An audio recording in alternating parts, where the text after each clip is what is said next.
Hey everyone, it's Brennan with BC Labs, and we're back with a new video on the XREAL 2 Pro. So, you guys may have seen my short about it. We're going to delve into the details this time. Now that I've had it in my hands a bit longer, let's go over some of the features.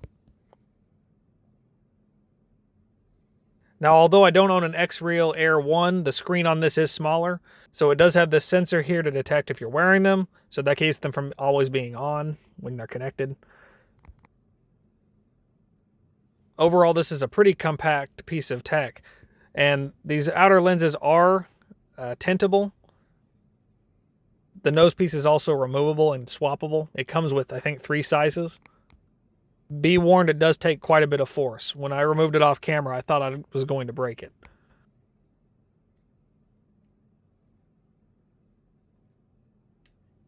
These do fold up like regular glasses, although it is a bit bulkier than a normal pair.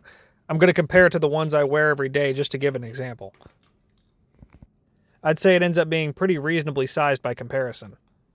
Even taking a look from the front, it's a little taller, more like sunglasses would be, but honestly not that bad.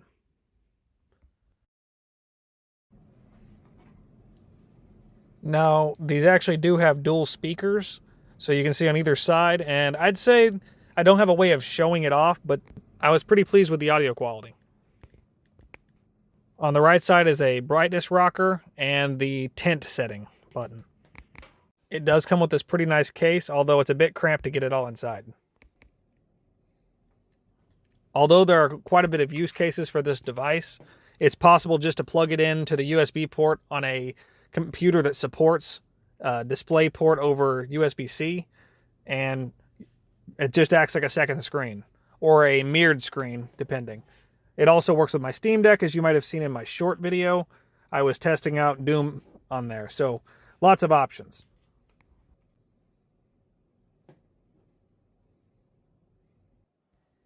Honestly, the OLED display on these glasses is quite good.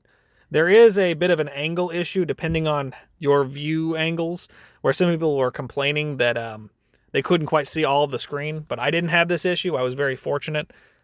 But some people say it's a downgrade from the Air 1s because of that, the viewing angles, due to the display size. Now, I did try to record myself wearing them just because, first and foremost, they are glasses, and you're going to be wearing them in public potentially. They have to look okay. And I think they're passable for that. They're definitely somewhat stylish, if not a little gaudy.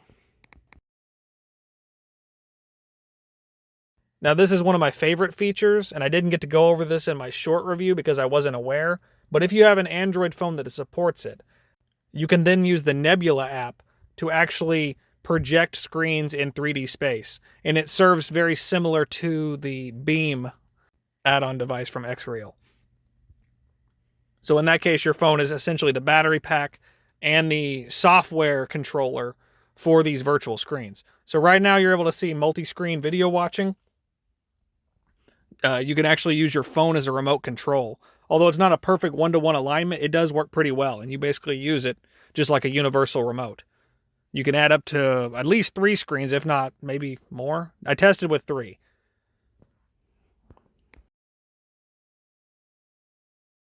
There are also multiple viewing modes, like you can switch over to here, and you can actually place them where you want in your 3D space.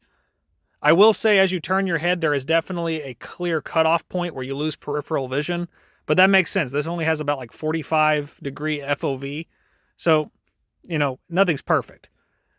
But honestly, I'm quite impressed. So if the Beam add-on does anything to the same caliber as this, I'm going to be pleasantly surprised when I get my hands on one. But there's also apps you can install within this Nebula software, so I'm guessing it just runs kind of containerized in it. So really a lot of functionality here I haven't even got to touch on. But even at just minimum, it's a great way of browsing videos and being able to kind of have a private browsing space. So I honestly think it's an awesome device for a specific use case. So if you're looking to have a virtual screen, and being able to kind of have a heads-up display, I think it's great. If you have any questions, hit me up in the comments. We'll see you next time.